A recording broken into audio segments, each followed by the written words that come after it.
Hello everyone, ನಾನು doctor ಮುನೀಶ್ವರ್, ಗಾಂಧಾಳ ಆಸ್ಪತ್ರೆ, ತುಮಕೂರು, ಸೋಮೇಶ್ವರಪುರಂ. ಈಗ ನಾನು ಈ ನೇಸಲ್ ಸ್ಪ್ರೇಗಳನ್ನು ಯಾವ ಥರ ಯೂಸ್ ಮಾಡಬೇಕು ಅಂತ ಹೇಳ್ಕೊಡ್ತಾ ಇದ್ದೀನಿ.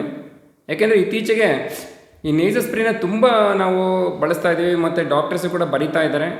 ಅದನ್ನು ಕರೆಕ್ಟಾಗಿ ಸರಿಯಾಗಿ ನಾವು ಬಳಸಲಿಲ್ಲ ಅಂದರೆ, ಉಪಯೋಗಿಸಲಿಲ್ಲ ಅಂದರೆ ಅವು ಸರಿಯಾಗಿ ಕೆಲಸ ಮಾಡೋದಿಲ್ಲ. ಈಗ ನೇಸಲ್ ಸ್ಪ್ರೇ ಅಂದರೆ ಈ ಥರ ಕ್ಯಾಪ್ ಇರುತ್ತೆ, ಈ ಕ್ಯಾಪ್ ಜೊತೆ ಬರುತ್ತೆ. ಈ ಕ್ಯಾಪ್ ನೀವು ತೆಗೆದುಬಿಟ್ಟು ಫಸ್ಟು ಪಾಯಿಂಟ್ ಇದನ್ನು ಟಿಪ್ಪು ಕ್ಲೀನ್ ಮಾಡಿಬಿಟ್ಟು ಚೆನ್ನಾಗಿ ಈ ಥರ ಶೇಕ್ ಮಾಡಿಬಿಟ್ಟು ಈ ಥರ ಮೂಗು ಒಳಗಡೆ ಇಟ್ಕೋಬೇಕಾಗುತ್ತೆ. ಇಟ್ಕೊಳೋಕ್ಕಿಂತ ಮುಂಚೆ ನೀವು ಸ್ವಲ್ಪ ಲೈಟಾಗಿ ಈ ಥರ ಅಂದರೆ ಎಕ್ಸೆಲ್ ಮಾಡಬೇಕು. ಆ ಮೂಗಲ್ದಿರೋ ಏನಾದ್ರು ಸೆಕ್ರಿಷನ್ಸು ಕಫ ಎಲ್ಲ ಇದ್ದರೆ ಆಚೆ ಬರುತ್ತೆ. ಆಮೇಲೆ ಇದನ್ನು ಮೂಗೊಳಗಡೆ ಈ ಥರ ಇಟ್ಕೊಂಡು ಒಳಗಡೆ ಇಟ್ಕೊಂಡು ಈ ಡೈರೆಕ್ಷನಲ್ಲಿ, ಈ ಕಣ್ಣಿನ ಡೈರೆಕ್ಷನಲ್ಲಿ ಈ ಥರ ತಿರುಗಿಸ್ಬಿಟ್ಟು ಸ್ವಲ್ಪ ಈ ಥರ ಹಿಂಗೆ ಪ್ರೆಸ್ ಮಾಡಬೇಕು. ಆ ಪ್ರೆಸ್ ಮಾಡಿದ ತಕ್ಷಣ ಔಷಧಿ ಒಳಗಡೆ ಹೋಗುತ್ತೆ. ಆ ಹೋಗೋ ಟೈಮಿಗೆ ಕರೆಕ್ಟಾಗಿ ನೀವು ಹಿಂಗೆ ಎಳ್ಕೋಬೇಕು ಅದನ್ನು. ಅವಾಗೇನಾಗುತ್ತೆ ಅಂದರೆ ಕರೆಕ್ಟಾಗಿ ಇಲ್ಲಿಗೆ ಆ ಸೈನಸ್ ಇರೋ ಜಾಗಕ್ಕೆ ಅದು ಹೋಗಿ ತಾಕತ್ತೆ ಮೆಡಿಸಿನ್.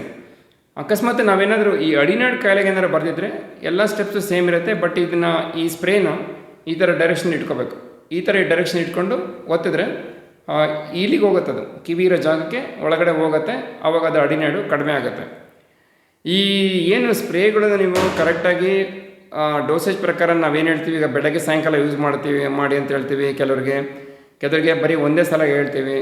ಎರಡೂ ಕಡೆ ನೀವು ಸ್ಪ್ರೇ ಮಾಡ್ಕೋಬೇಕಾಗುತ್ತೆ. ಆ ಡೋಸೇಜ್ ಎಲ್ಲ ಮತ್ತು ಎಷ್ಟು ದಿನ ನಾವು ಯೂಸ್ ಮಾಡಬೇಕು ಅದನ್ನೆಲ್ಲ ಕೂಡ ಆ ವೈದ್ಯರು ನಿಮಗೆ ಹೇಳ್ಕೊಟ್ಟಿರ್ತಾರೆ, ಅದ್ರ ಪ್ರಕಾರ ನಡ್ಕೊಳ್ಳಿ. ಮತ್ತು ಇದರಿಂದ ಆ್ಯಕ್ಷನ್ನು ಸ್ಟಾರ್ಟ್ ಆಗಲಿಕ್ಕೆ ಮಿನಿಮಮ್ 1 ವಾರ ಆಗುತ್ತೆ. ಈ ಸ್ಪ್ರೇ ಮಾಡಿದ ದಿನ ಮಾರೇ ದಿನವೇ ನಿಮಗೇನು ಇದ್ರದ್ದು ಪರಿಣಾಮ ಗೊತ್ತಾಗೋದಿಲ್ಲ.